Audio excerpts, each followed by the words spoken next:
और अपने साथ मेल मिलाप करने के लिए मसीह को भेजेंगे। यीशु का जीवन स्पष्ट रीति से ये बताता है कि वो वही उद्धारकर्ता हैं जिन्हें भेजने के लिए परमेश्वर ने वचन दिया। भविष्यवक्ता यशायाह ने कहा कि एक कुंवारी गर्भवती होंगी और एक पुत्र को उत्पन्न करेंगी, और ऐसा ही हुआ भी। परमेश्वर के सामर्थ्य से मरियम, जो एक कुंवारी थी, गर्भवती हुई और उन्होंने यीशु को जन्म दिया। जैसा शास्त्र वचन में लिखा है, उनका अद्भुत रीति से जन्म लेना परमेश्वर की ओर से ये चिन्ह है कि वो बालक जो जन्मा है मसीह है, जिसे परमेश्वर अपना पुत्र कहते हैं। जब लोगों ने यीशु को देखा तो उन्होंने उनमें परमेश्वर के चरित्र और सामर्थ्य को देखा। उन्होंने लोगों को चंगाई दी और उनके पापों को क्षमा किया। उन्होंने लोगों से वादा किया कि उन्हें अनंत राज्य में स्थान मिलेगा। यीशु ने अपना जीवन बलिदान किया और सब मनुष्यों का दंड स्वयं सहा। उन्होंने मृतकों में से जी उठने के द्वारा ये प्रकट किया कि उनकी सामर्थ्य मृत्यु की सामर्थ्य से कहीं ज्यादा है। यीशु जो मसीह हैं, उन्होंने कहा कि मेरे पास अपने प्राण देने की भी सामर्थ्य है और साथ ही उसे वापस लेने की भी। उनका जीवन बिल्कुल ऐसा था जैसा भविष्यवक्ताओं ने मसीह के विषय में लिखा था। इस बात का पक्का प्रमाण कि परमेश्वर का वचन पूर्णतः पवित्र, सत्य और कभी न बदलने वाला है। यीशु ही परमेश्वर का वचन है।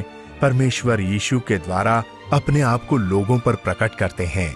यीशु हमें परिपूर्ण जीवन देने आए। आदि में परमेश्वर ने आदम और हव्वा की रचना की थी ताकि वे उनकी उपस्थिति में आनंद से रह सकें, लेकिन उन्होंने परमेश्वर पर अविश्वास किया और उनकी आज्ञा को नहीं माना।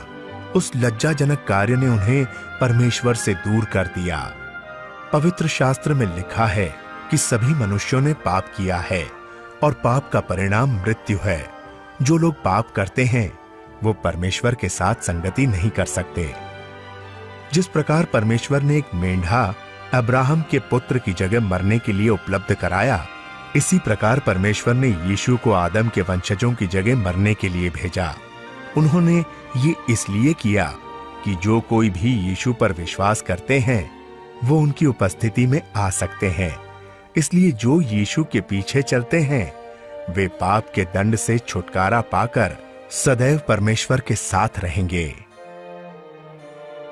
जब यीशु मुर्दों में से जी उठे तो उन्होंने अपने चेलों से कहा, हर राष्ट्र में मेरे नाम से लोगों में ये प्रचार किया जाएगा कि परमेश्वर उनके अपराध क्षमा करते हैं जो अपने पापों को छोड़कर उनकी ओर फिरेंगे।